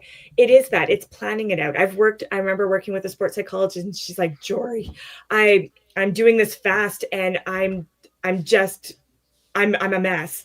And we just look through, and it's exactly right. If it's a stressful time in your world, it's probably not the best time to start that. Plan it out, figure it out. And it's not every day of your entire life. It's a moment. 3 days is still a moment in time. Yes. Right? And then you look forward. So if you have a race coming up, you're probably not going to be fasting. Yeah. After that, once you've had your recovery mode, if there's a block, it's periodization. We're planning it out. Yes. That's what we do with high performance athletes. We've got our mesocycles and our microcycles, and we're figuring out where we're going to do what. And so I think that fasting has been practiced since the beginning of time, and it can be incorporated into your world, but it goes back to, as all of you have said already, what's your why? And then I also think that it's sometimes not only about us, but who's around us that this can be. So that would be just I love it. I love it. Jory Janzen's always dropping nuggets here in the lab, mornings in the lab with Keith and friends. Jory, it's Friday here on our weekly loop. What do you got planned for today and for the weekend? And I got to ask you, how are you feeling right now with the cinnamon bun you crushed last night? Or have you forgotten about this yesterday's moment? You know what? I actually feel just fine. I feel like I eat normal. I do. I'm a normal human being. I know, my moderation, what that means to me, and I feel okay with it. I do. And this weekend it's the wind up of volleyball, so it's a tournament this weekend. I'm super pumped for that. Let's go. And I think just figure out some time for me, because why not? Awesome. Well, Jory, thank you so much for hanging out with us today. You have yourself a great day. We'll look forward to connecting with you on Monday again next week. Absolutely. Thanks, you guys. I appreciate all of you. I love perspectives. It's great. Yeah, this has been awesome. Thanks, Jory. This has been great. Thank you, Jory. Thank you, Jory. Take care. See you, Jory. Jory's gonna get out of here. I'm calling a little audible on the show here. What a great show here, guys. I'm just thoroughly enjoying the conversation here today. Morning to the line with Keith. We got Marty. Marty, you got to rock and roll out of here, buddy? Or I'm gonna stick around today. Yeah, Greg, do you got to rock and roll? You got to. Yeah, I got about 5 minutes, and I got to exit. Greg, you don't gotta go. What? So Greg's been hanging out. So now Greg's your brother on the show. I told you I had about 20. Where the hell you gotta go, man? What do you got so more important than myself or John or Richie or Christina? I got to get the people squared away in the other rooms, and then I got a 10 o'clock. I got to attend to. Well, then let's do this. Let's quickly do this. And Flynn, let's keep you up on stage here. Let's take a quick second to wrap up Greg. So we can be respectful of Greg's time. Greg, where can Business Athlete Nation find you? How can they connect with you? How can folks interact with you? And lastly, will you come back and hang out with us again? Okay, I'll answer all of those in the order they were given. So, now, you can find us on Facebook at The Performance Experience. We got a few tips and things that we're putting out right now, getting ready for the new year. YouTube, at our Performance Experience page on YouTube, man, go there. We're revamping a few things. There's some real good information on our YouTube. Go check that out. And then on Instagram at Performance Experience, you can find us there. If you just want to rap with me, or you got questions, comments, or concerns, you can hit us up at info@pesportsandrec.com. And then you can go to our website, pesportsandrec.com, and you'll see where our speed school program starts in January, and we do that for the middle school and the high school athletes. So if you're looking for me, man, I ain't hard to find. I tell people that maybe wanted to fight me in elementary school, I'm still here. My number been the same for about 30 years. If you want some, I'm easy to find, baby. If you want some, we can get it in. So, I'm older and I don't move as quick, but hey, I'm not hard to find. Greg, man, I appreciate you, brother. I know when I thoroughly enjoyed our conversation. You and I hung out with Live in the Lab, and I knew that we were going to have a lot of fun with you today. And I sneakily had the suspicion, I said to producer Flynn, that we got Greg for the first center stage. I bet you he's going to stick around longer. So I'm really grateful that you did with us today. And dude, you got to come back, man. Marty, Richie, Johnny, I think we need to have a standing in the lab for Greg Walls. Do we agree? Y'all have me back, man. I'll come on back. I do before I leave, because it's on me and it's going to be on. I don't want to have to send an email. The earlier Instagram post you guys had out, I do want to comment on that. Yes, though, dude. Go ahead, man. Yeah, throw it on the table. So, I'm a big believer in you're worth what it costs to replace you. And that's not a negative statement. That's a real statement. Like, it's not the company's job to show people loyalty because they hired them. Yeah. The job of the company is to be profitable and be able to pay the people that work for them fairly. If you ain't doing the work, you gotta go. And although companies that go through a good hiring process, the process alone should tell you that they care about your position. They don't know you to care about you. Once you make yourself valuable, then you should be cared about. But other than that, get out of your feelings. They didn't hire you for that. They hired you to execute. Go execute. And then when you're good enough, you get that pat on the back and, hey, we want to keep you around. And that's where negotiation comes in. But you're 100% worth what it costs to replace you. I treat all my people fairly and respectfully. And I probably paid them way more than I should have been paying them when I had them, because I cared about how they felt. I should have cared more about how they executed, so that way I can get them to feel the way they need to feel to continue to execute. But I'm not a fan of people who think, well, we hired you. We gave you the opportunity, homeboy. It's time for you to go show what you can do for the greater good. If I put you on a team, if I put you in a position, or I don't care if it's the position of if you are a telemarketer, or if you're the number one wide receiver, or if you're the greeter at Walmart, this is the job. Can you execute this job? And once you execute it, now we can talk about perks and better this and better that and how you feel. Until then, get the job done. And we're on the same thing. You know, I think there's a standard, and that standard has to be set. Expectations have to be made. When someone starts failing in their position, the first person I look at is myself and say, what can I do differently? And I have a specific action that I use, and I say, hey, I sit them down and say, here's the action plan, here's our follow-ups, here's our check-ins, and here's what my expectations are. At the end of the day, you know, you can take a horse to water, you can't make it drink. So, you know, I'm 100% on board. There's a standard, and if it's not met, yeah, I mean, that's going to trump you showing up to work every day. And if it's your water, and you won't drink it, I'm taking the water away. It's that simple. And I should have thought, like, that's one of those things I meant. Like, I know that now at 45 that I should have been executing at 35. Like, you know, Marty, listen. the job, literally, the job of a company is to maximize profits. Yes. You can do that the right way. Like there's a right way to do that. It's all like in sports. Alabama lost 3 games this year. Now they're treating Alabama like the worst team in history because the standard they set is that they haven't lost more than 2 games over 15 years. Yeah. And that's the standard they set. So there are expectations the moment you walk in their room. The Yankees have 26 titles. They just played for another. I think they've played for 44. There is a standard. And in companies, Fortune 500, Fortune 100, just small businesses that make millions of dollars. I don't care how you feel, bro. I don't care how you feel, young lady. I only care that this is what we agreed to, and this is what we'll execute. And once we start moving in that direction, now I care. And, you know, Greg, to take that, man, you dropped some nuggets here, brother.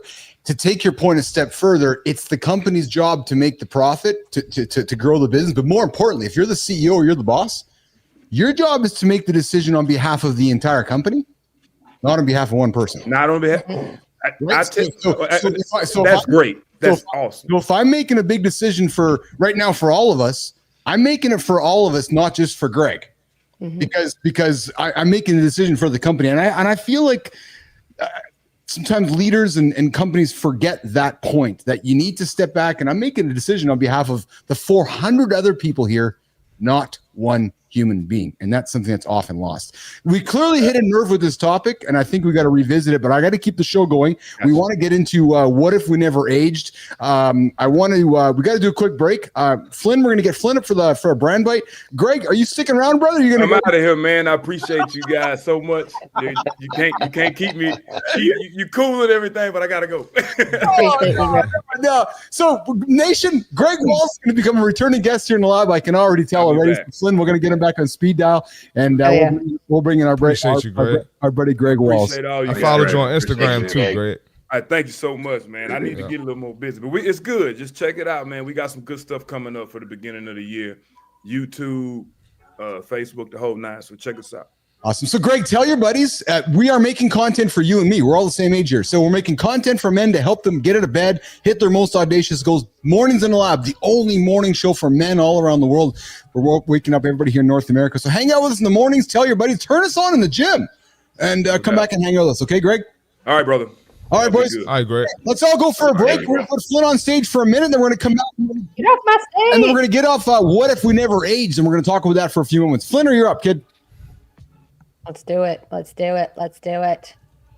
Let's do it, yo. Not on the horizontal. There we go. Just want to make sure. All right, listen up. Today, I am giving you permission. This was the permission I didn't know that I needed, but I did. Permission to stop starting LinkedIn posts with I'm thrilled or honored or excited about something that you are not thrilled, excited, or honored by. Permission to say things that everyone is thinking about your industry out loud. Permission to stop questioning, well, who am I to share what I've learned? And who am I to tell people what to do? And who am I to say that I'm an expert? Permission to never again think about what your current or your future colleagues, families, friends think about what you're doing online. Think about the brand that you're building. Think about the content that you're sharing. Because here's the thing, you've done the work, you've gained the knowledge, and you have every damn right to share it. So let's make a pact together. Fuck being fake, fuck being quiet, and fuck being driven by other people's judgment of you. The world needs what you have to say. And if you needed somebody to say it to you, that's it today. I give you permission. Yes, it really is that simple.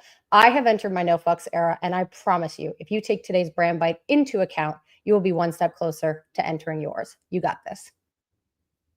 There's the brand bite here, running a little later today. Mornings and Live with Keith and friends. We're in Thanksgiving mode here, so we're in a little bit of a different pace here. Richie, Marty, Christina, Johnny. Is Greg Wells not awesome or what? Oh my God. It's a good dude. I loved his vocabulary, dude. It's great. The language is great. Right I from the give him the jump. GOAT button, man. He says, man, he says, I get out of the way. I was like, oh man, he's just talking the most basic, simple form. That's so all me.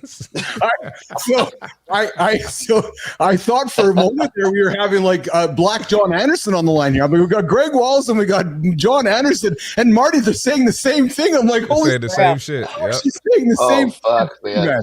I was like, Jesus Christ, man. I want to say brother from another mother, but you can clearly see we got different mothers, you know.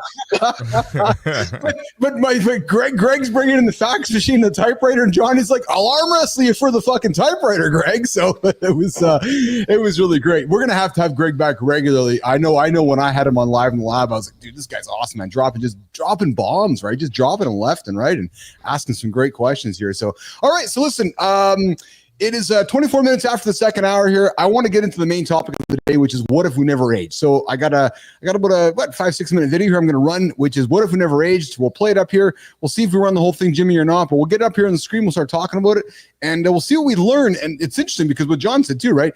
I don't know.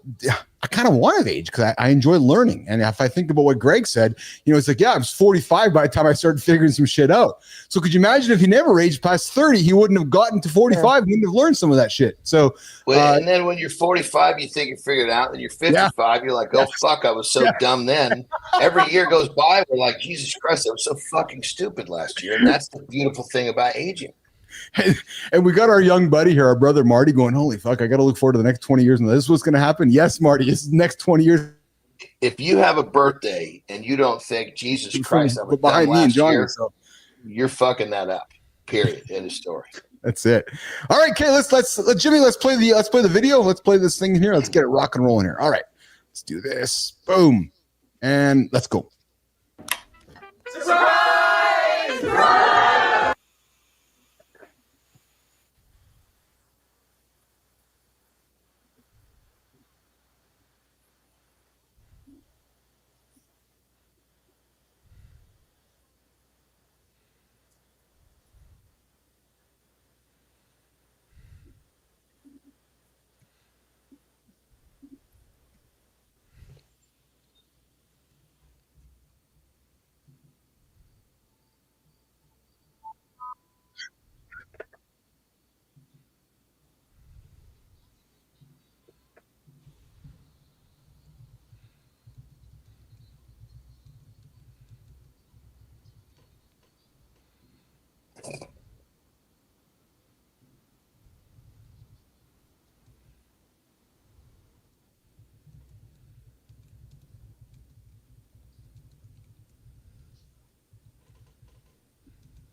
Oh, I didn't know that.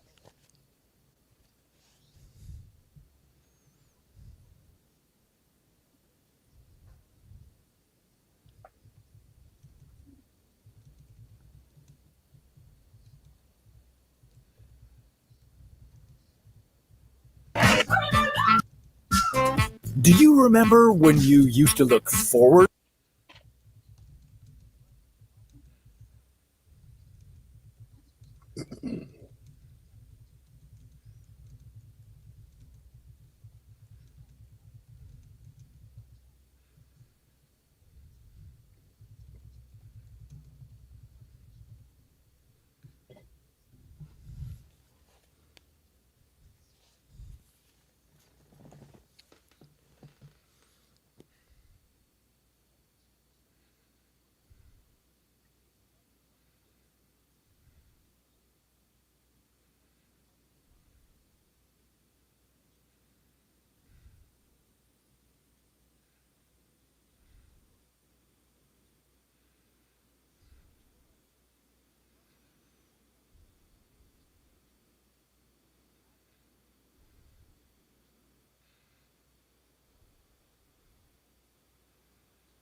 Do you remember when you used to look forward to your birthday? Happy birthday! For a while, getting older was exciting. Every year made you smarter, faster, bigger, and stronger. You could do more in a day, and as bedtimes became more lax, you could do more in a night, too. Ugh. Is it 4 p.m. already?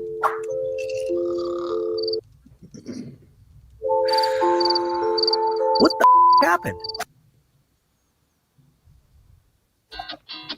Aging. That's what happened. Happy birthday, Grandma! It's better to be over the hill than buried under it.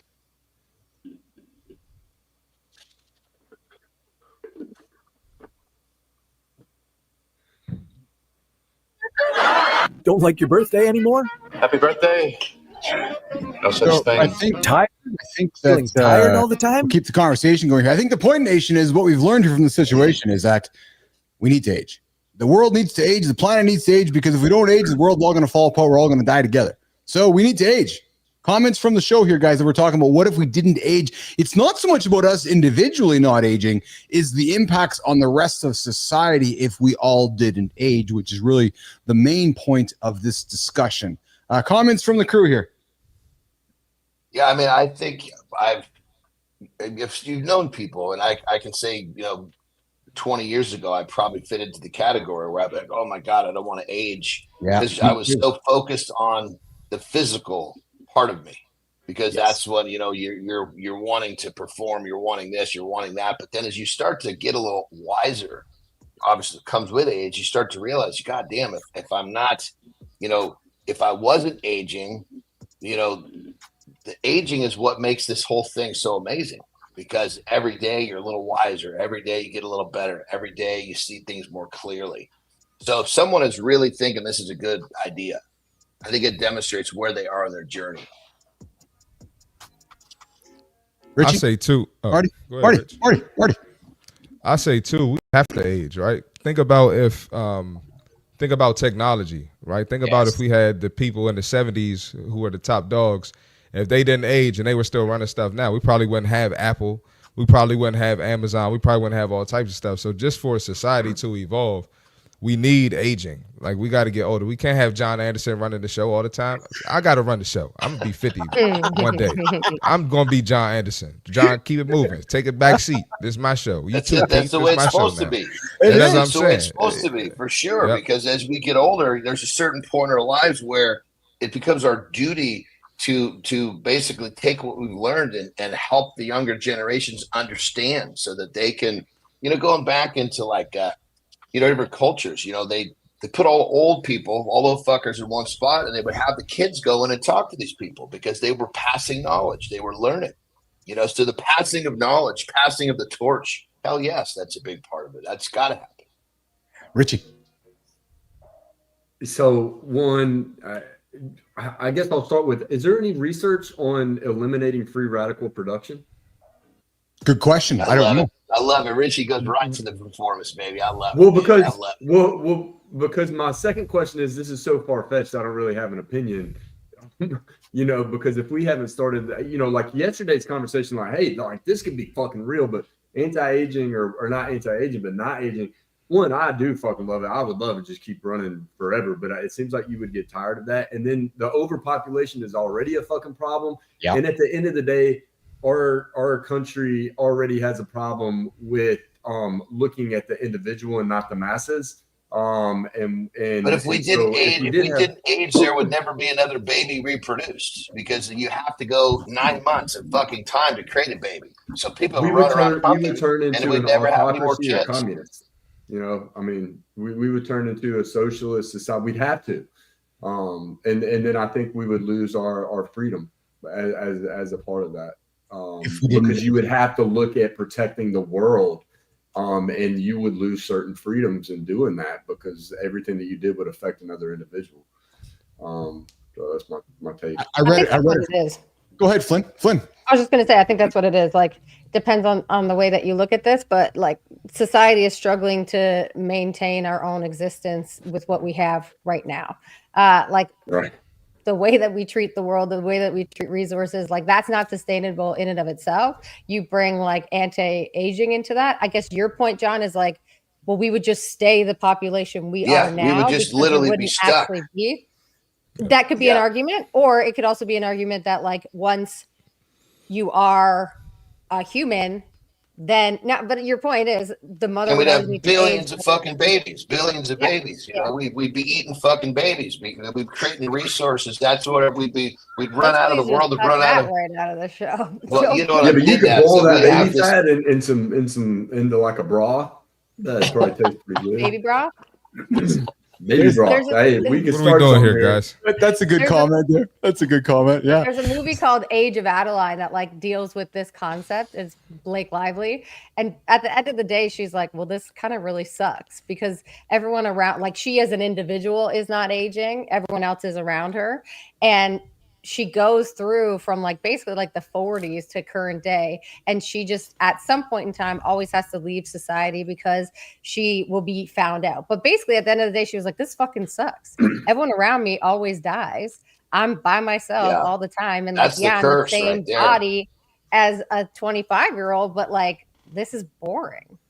Oh, sorry. Yeah. I thought I read something great yesterday. Sam Altman, the CEO of OpenAI, one of the obviously big AI platforms on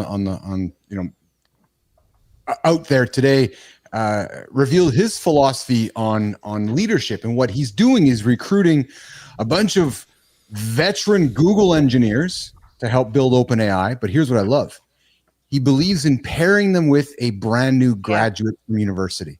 Because his belief is, John, you said it, taking these older ideas, taking a 50-year-old's ideas, and so taking all of John Andersen experience and mixing it with Chris Martin coming out of college and his curiosity and his bewilderment of the world, like that becomes magical, right? Because you got Chris's curiosity, Chris's exuberance to go attack the world, measured with all the experience you've gathered. That's a pretty indomitable force there. Like that's a different philosophy than a lot of companies go for, right? Which is no, let's hire the young guy, let's hire the old guy, put them together, and take the energy for the future and John's experience from the past, put them into a blender and create magic. That's a fucking awesome philosophy, I think. They do that in some societies, like in Stockholm. They mix up college students, live in dorms with retirees. And the idea being that there is like this shared knowledge that is happening of like, one, you're dealing with social isolation for retired folks, but you're also dealing with college students that get access to information and a perspective on life that most of us don't get. That like the studies and the results on that in particular are mind-blowing. How well, and we joke about it on the show all the time. We got Jory Janzen, comes from a place of science and education, right? She puts her stuff on the table. And then we have John coming in with his 40 years of experience of doing things. And that's when you get great knowledge, because you got the science, you got the experience, and you go, well, no, here's how it works. And then it's like, okay, here's how it works in practice. And in the old days, we called it street smarts and book smarts, right? And that's what I enjoy when you bring those two forces together here. So, guys, listen, we're coming up to we're overtime on the show. Another great show here. A great conversation with Greg Walls and all of us here today. I'm suspecting you guys got a rock and roll here as we're heading to Thanksgiving weekend. Johnny, you got a rock and roll. Johnny, what do you got on plans for today, pal? How's mom, by the way? She's doing great. We got another full day of basically hanging out with family, which nice. Yeah, I mean that's what it's all about. I love that. Well, listen, all the love to you and Terry. You guys have a great day today. Travel safe, and we'll hook up on Monday with you, Mr. Anderson. That's it. All right, Johnny. I'm gonna get out of here too, man. Yeah, Marty, have a great day, everyone. Yeah, we're gonna walk you guys all out of here. Johnny's gonna get out of here. Marty, what do you got going on today, brother? My staff blowing my phone up, man. I gotta get up. That's why I had to get off. So you go and take care of the crew. I'm gonna go clean some shit up, man. What's going on? You, I appreciate you. Take care of yourself, Marty. All right, man. See y'all. See y'all Monday, man. Richie, you hanging out, or do you got to rock and roll too, brother? Yesterday, like I gotta stay for a minute. You stuck around for another 20. We're gonna do the creator spotlight here. But unless you got to rock and roll, you're welcome to stay. Unless you're gonna rock and roll. I'm gonna go ahead and bounce. I got some work I have to do before I start just doing nothing but football and going for a little run. Yeah, I love it. Richie Rich, I love you, man. I appreciate you. I have nothing but props for everything you do, and we'll see you. We'll talk to you along the way, okay? All right, see you, Rich. You guys later. All right, take care, brother. All right, so Rich is out of here. Keith and Flynn are left here with, of course, producer Jimmy here controlling the buttons. So we are going to do our creator spotlight, community corner. Flynn, just you and I. It was a good 100 minutes so far today. And then there were 2. Yeah, Greg Walls dropping nuggets. Oh my God, such a good show. So many like great clips that in my mind I'm seeing. I saw John laugh harder than I've ever seen him laugh before. Like he was red-faced, he was smashing the table. Like there's like belly laughing going on there. Yeah, I've never seen it before. I thought it was awesome. Coming back and just laughing. And then Flynn's like, I want to get Greg Walls' voice from my ChatGPT advanced voice. Well, I'm like, yeah, I think a lot of people. I would love to listen to Greg as that guy's voice. His name is Ty, and I want it to be Greg now, speaking with me every day. Greg, there's some side work available for you here if you want to be a voice artist for people who want to hear Greg's. It's just the way he delivers his intonation and the tone, and just the way that he delivers. It's like, oh yeah, you want to lean in, right? Oh yeah, like there's nothing threatening. There's nothing intimidating. He's just very like, this is me and this is who I am. And we love that. Like authentically Greg. Exactly. All right. I just like this sound. Okay. So we are going to, Flynn, I see here in Canada, Chorus is still dropping jobs for all their morning shows. Oh no. Just saying, if you guys need help on creating a morning show format that might exist. How many people we have on this morning show? We had 6. Yeah. How many people did Chorus just lay off? They laid off a few here today in Winnipeg, unfortunately. Yeah. That's too bad. I hate when people lose their No, I'm not making light of it at all. I'm to all those that got laid off. Hey, come knock on my door. Come knock on Flynn's door. We're doing something kind of special here. I'm just saying, Western media, there's just a new way of doing things here. So, all right, listen, we are going to focus on our creator spotlight community corner here, Mornings Live with Keith and Friends. We're going to talk about a leader in content marketing. This creator has driven brand and revenue growth through innovation and strategies, leading teams in exceptional results. This human is a proven growth strategist with over 13 years of experience, not 10, not 12. Now the guy's aged 13 years. He's used proprietary data and generative AI to transform SEO performance and optimize workflows. He's a skilled storyteller and team builder. From investigative reporting to editorial leadership, he's crafted compelling narratives and built high-performing content teams. So today, we are going to celebrate somebody on Mornings Live with Keith and Friends. And I'm just going to pull up bio Gamma here, Jimmy and Christina, so we can get it ready. Jimmy, going to the Gamma first. So Flynn, we got somebody here today. We're going to celebrate for Mornings and Live with Keith and Friends. And it is, yes, please, let's bring him up here. Get the applause ready to go. And it is going to sound just like this. We are celebrating Matt Stevens. Matt Stevens, Christina Flynn, why are we celebrating Matt Stevens here today for Mornings and Live with Keith and Friends in our Creator Spotlight? I think Matt is in a position that a lot of people are in.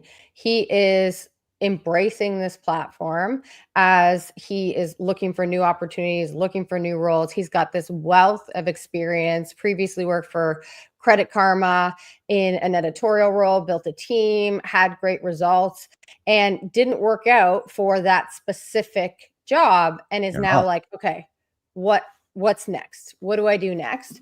And so he's embracing this platform. He's talked about the fact that, you know, if you look at LinkedIn, typically when you're open to work, you get that like open to work thing over your profile. And he's like, fuck that. I don't want open to work. It's not that. So he changed it up. He put AI and content pro. I think that he's just embracing something. You can tell that there's emotion around what he's trying to do, and there's obviously a backstory there. And I think sometimes, like for me, when I saw Matt, I was like, he's grinding and he's doing the thing, and that's exactly what this platform is for us. It's to give folks an opportunity, give them the platform and say, yo, we see you. And this isn't always an easy road. This isn't always a road that everyone's taking either. And the fact that he is, I've just got a lot of respect for what he's doing and how he's doing it. Yeah, I hit the wrong button. I fell off the screen there for a moment here. So Matt, as Christina said here, Matt Stevens, leader in content marketing solutions that drive brand and revenue growth from Charlotte Metro. I love how he changed that his LinkedIn profile picture, right? Because like you said, a lot of people are like, oh, do I gotta have that? And he's like, no, he's an AI and content pro. Good job there, Matt. And so you guys check out Matt's LinkedIn profile. I invite you to check out Matt Stevens here. And Matt, here's how it works. We celebrated you today, so we want you to join us in the lab and find somebody in your orbit to celebrate Mornings in the Lab with Keith and Friends for the Creator Spotlight. And maybe there's somebody you work with. Maybe there's somebody who's doing some great work at Matt, and you're like, yeah, I want to celebrate this human being. So come knock on my door. Come knock on Christina's door. We're going to come on knock on your door and invite you to the lab to join us for Mornings in the Lab with Keith and Friends. So, okay, let's keep the show rolling. Let's work towards wrapping it up here, Flynn. A couple things for you here. So, dude, if you haven't crushed it yet, you got to watch the Netflix series on Vince McMahon. I know you told me every day this week, so me and my wife are going to watch it tonight. I finished it last night, and I'm just saying because it is, you know, they said some things yesterday, which I'm like, holy smokes, man, just nuggets. Because for those of you, and I'm thinking about you, Flynn, because you're all about story and you're all about storytelling. The amount of times they talked about how emotion connects audience with characters. And that they talked so many times. So just put all of Vince's ugliness aside and just lean into it. Yeah. And just lean into the business side of WWE and the storytelling.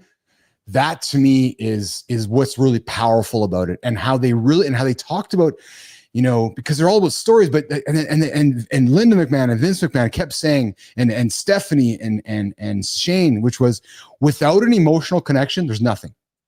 And whether it's heat being negative or whether it's positive, without emotional connection, you're just wasting your time. And I just can't, that thought, I'm having problems with my words now, but that thought doesn't leave my head. It just doesn't, because the emotion is how we connect with other human beings. It's the greatest performers in the world are not always the most talented performers in the world in terms of their craft. So if you look at Taylor Swift and you look at her voice and her pitch and her dancing and all that kind of stuff, there are people far better than Taylor Swift as it comes to, maybe not lyrically, because she writes a damn good song, but there are things in terms of like the specificity of her craft that she is not the most talented at. And She knows how to connect with the audience. She knows how to have her experience, 30 plus years old, resonate with a variety of different ages and a diversity of people. And she's able to create a connection. You cannot fake that. Yeah. You can't. Well, that's what I took from that, right? So that if anything, and I know we live in a world of creating social content, and many of us are creating social content. What I very much took from that series was, if you're not creating emotional content, stop. Just stop wasting your time. You're wasting your time. That was my point in the brand bite today. Yeah. Are you actually thrilled about that opportunity? Are you honored to be on stage with that person? Are you so excited about this fucking blog post that your company has written? No, you're not. Stop lying. So true. So true. Nobody cares. You don't care. Why are you pretending like you care? But here's the thing, and why I lean towards permission, because who the fuck am I? Give you permission. But what I'm saying is that if you need the permission, there. Yeah. I just gave it to you. Yeah. Yeah. Because that's how valuable that permission is. You don't need anyone's permission to just stop writing content the way that you think it needs to be written, to stop saying what you really think to your colleague one-on-one, and then when you come into a public forum are like, ugh. And I know everyone's going to shit on me. Yes, there's privilege in this statement. Of course there is. There's risk associated with it. But I do believe that there's a way to meet in the middle where you are not putting your job and your role at risk, but you are talking about and sharing your unique perspective and insights on an industry, and saying what better things you want for your work and for your industry and for your people. I don't think that that's necessarily something that's going to put your role at risk. Yeah. And if it does, do you want to be there? Well, I'm just going to say, if it does, you might want to go look in the mirror. But I know that's privilege too. I get it. Not everyone has the ability. I understand. Yes. But if you don't have to worry about those things, you have free reign. Just fucking be yourself and say what you're thinking. What the series also did for me was it reminded me how difficult it is for human beings to create emotional connecting stories. Because if it was easy, everybody would do it. And you know what I found striking in the series, when they were presented with the opportunity to buy the UFC, and Vince's like, well, no, I don't want to buy them because it's not my business model. And you're like, well, yeah, sure it is. You guys are both fighting. He's no. WWE is Disney. We create a character, an IP, and we tell stories with that character for a period of time. When you have a boxer or a fighter who fights once and they get injured, there's no story to be told there. They're just done. They're in the ring and they're done. And he's like, no, our model is all about finding a connection with the audience, having Flynn care about Keith as the character, and then having just like the soap operas, right? And then leaning into that and just and bringing you along for the ride. And it's again, love, hate, but the idea of WWE and how it's impacted culture, man, it's substantial from just the point of storytelling. And I'm telling you, how many men and how many humans it's affected in North America, I think it's lost upon us. I just, again, put Vince's ugliness aside and look into the business of it. It's brilliant. It's absolutely brilliant. Really is. Well, it also just goes to show you, if you're an ugly human being, that can really blur the lines between your legacy. Because and I have to watch it, but like that business, I know there's genius there. I know what he did is genius. We've talked about this. And if you're a disgusting human being, that is going to overshadow the beauty that you created and the business that you created. So don't be a disgusting human being. That's just a side point. Yeah, true story. All right, nation, let's get out of here. Let's go to Thanksgiving weekend. Listen, you guys heard Jory talking today. If you had some food you're thinking that you shouldn't eat, no. That's fine. That was yesterday. It's just a moment. Exactly. Keep moving, because tomorrow's coming. The next day's coming. Next week's coming. And next Monday, we're back here, 8 o'clock Eastern time. Keith, Christina, Marty, Richie. Maybe Greg Walls will jump in with us. Greg, thanks for hanging out with us today. You have a resident seat here in the lab. And we're going to get out of here. Jimmy, let's go to work. Christina, let's go to work. Happy Thanksgiving, everybody. We'll see you guys on Monday. Ciao.